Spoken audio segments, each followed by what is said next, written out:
Good Bangla টিভিতে আপনাদের সবাইকে স্বাগতম। আপনাদের সাথে রয়েছি আমি জনি ইসলাম। আশা করি ভালো আছেন সবাই। আমিও ভালো আছি। আবারও আপনাদের মাঝে নিয়ে চলে আসলাম নতুন একটা সত্য ঘটনা। তো আমি ঘটনাটি শুরু করছি। সত্য ঘটনা 1, 1991 সালের ঘটনা। আমি তখন ক্লাস 9-এ পড়ি। এক গ্রামে থাকতাম আমরা। আমি, আমার মা, দাদি আর এক ফুপু। বাবা থাকতেন বিদেশে। আমাদের বাড়ির পাশ দিয়েই বয়ে গেছে একটা নদী। সঙ্গত কারণেই নদীটার নাম উল্লেখ করছি না। আর আমাদের বাড়ির উঠোনের এক কোণে ছিল একটা আম গাছ। তবে সেই গাছে ফলন হতো না। বোধ হয় প্রতি বছর বন্যার ফলে নদীর পানি উপচে আমাদের বাড়ির উঠোন ভাসিয়ে নিত বলেই। তবে আমার দাদির মত ছিল ভিন্ন। তিনি আমার দাদার বাবা অর্থাৎ তার শ্বশুরের মুখে শুনেছেন তার বাপ দাদারা নাকি জন্মের পর থেকেই গাছটাকে দেখে এসেছে। তখন গাছটায় মোটামুটি প্রতি বছরই 2-4টা আম হতো। তবে কোন এক রাতে এক মহিলা নাকি তার 3 বছরের বাচ্চা মেয়েসহ ওই গাছের সাথে গলায় দড়ি দিয়েছিলেন। সেই সময়ে একটা কুকুর তাদের দেখে চিৎকার জুড়ে দেয়। কুকুরের চিৎকার শুনে গ্রামের লোকজন ছুটে এসে মহিলাকে বাঁচিয়েছিলেন, কিন্তু মেয়েটাকে বাঁচানো যায়নি। বাচ্চার শোকে মহিলা সপ্তাহখানেক ওই গাছের তলায় গড়াগড়ি খেয়ে ওখানেই মারা যায়। ওই মহিলা যে কয়দিন গাছের তলায় গড়াগড়ি খেয়েছিল, সেই কয়দিন কুকুরটাকেও দেখা গেছে আম গাছটাকে বৃত্তাকার চক্কর দিতে। মহিলা যেদিন মারা গেল, সেই থেকে নাকি আম গাছটায় আর কোনোদিন ফলন হয়নি। মহিলা মারা যাবার পর কুকুরটাকেও আর দেখা যায়নি। একটা আম গাছ এত বছর ধরে কিভাবে বেঁচে আছে, সেটা আমার কাছে একটা রহস্যই বটে। তবে গ্রামের মানুষ এসব নিয়ে খুব একটা মাথা ঘামায় না। তাদের মাথা ঘামাবার জিনিসের অভাব নেই। এবার আমার সাথে ঘটা ঘটনায় আসি। তখন শিক্ষা।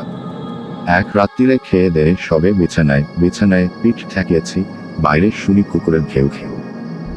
প্রথমে খুব একটা গা করিনি। ভেবেছি ডাকছে ডাকুক, কিছুক্ষণ পর চলে যাবে। কিন্তু না, কুকুরটা গেল না। আমার দাদি পাশের ঘর থেকে বিরক্ত হয়ে বললেন, ইস রে, রাত্রির বেলা একটু ঘুমানোর জন্যই উই মুনির যে কুত্তাডারে খেদায় দিয়ে আয়তো। আমিও ততক্ষণে বিরক্ত হয়ে গেছি। লেপের তল থেকে অনেক কষ্টে বেরোলাম বাইরে। আকাশে চাঁদ আছে, তবে তার আলো খুব একটা উজ্জ্বল নয়। আবছা আলোয় একটা কুকুর দেখলাম বটে। সত্য ঘটনা 2। আমি এটার নাম রেখেছি পিশাচ। তো আমি ঘটনাটি শুরু করছি। ঘটনাটি অনেক বছর আগের 2005 সালের ঘটনা। একদিন আমার দাদির বাপের বাড়ি থেকে তার ছোট ভাই আসে আমাদের বাসায় বেড়াতে। এসে আমার দাদিকে বলে, আফা অনেক দিন হলো পিঠা খায় না, আমাকে বানিয়ে খাওয়াবে।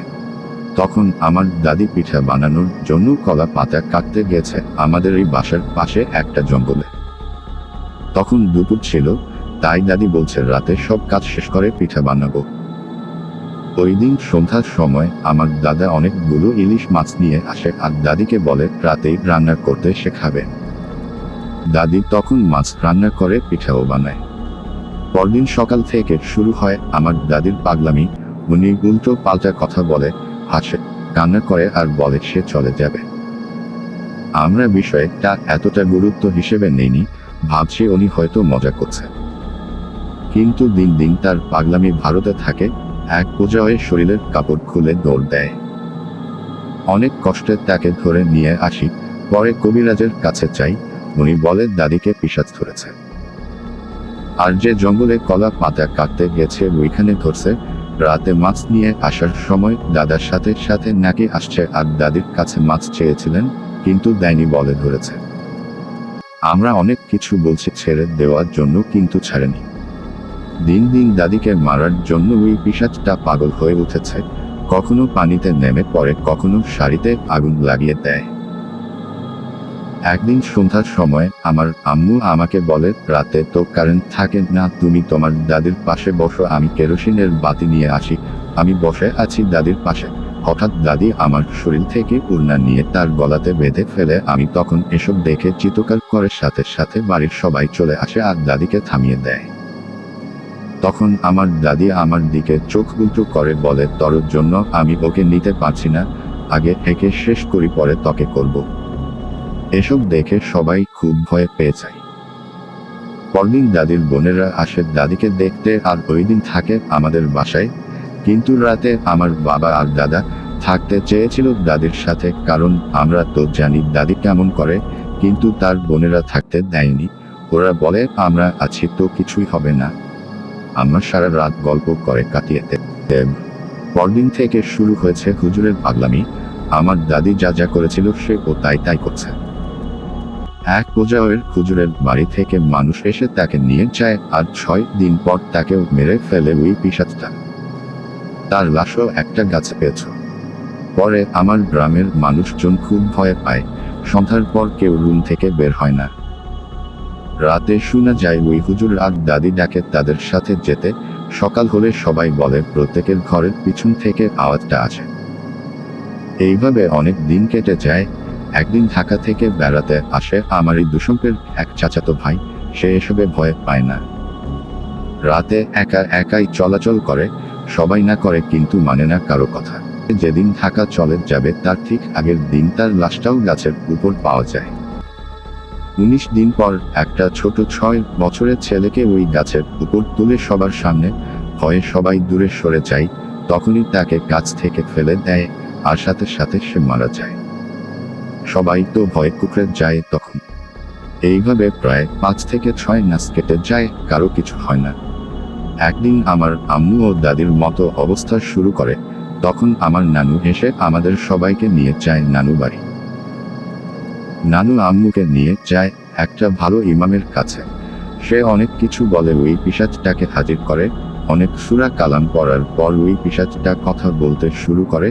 তখন বলে সে একে একে সবাইকে শেষ করে দিবে। আমার আম্মু আর আমি ওই দিন দাদিকে ওড়না থেকে বাঁচিয়েছিলাম, তাই আম্মুকে মারবে পরে আমাকে। ইমাম সাহেব অনেক সূরা কালাম পরে তার গায়ে পানি দিতে থাকে। এক পর্যায়ের সে বলে আর আসবেন না আমাদের গ্রামে। ও একটা কথা, পিশাচটাকে আমার আম্মুর শরীরে হাজির করে।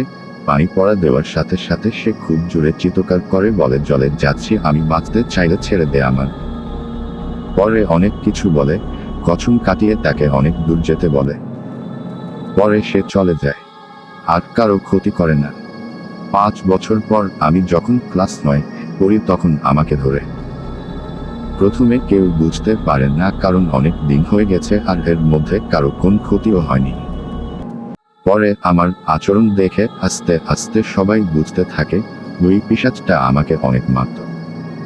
পুরো গল্পটি ফেসবুকে অনন্ত মায়া শান লেখে সার্চ করলে পেজটিতে পেয়ে যাবেন।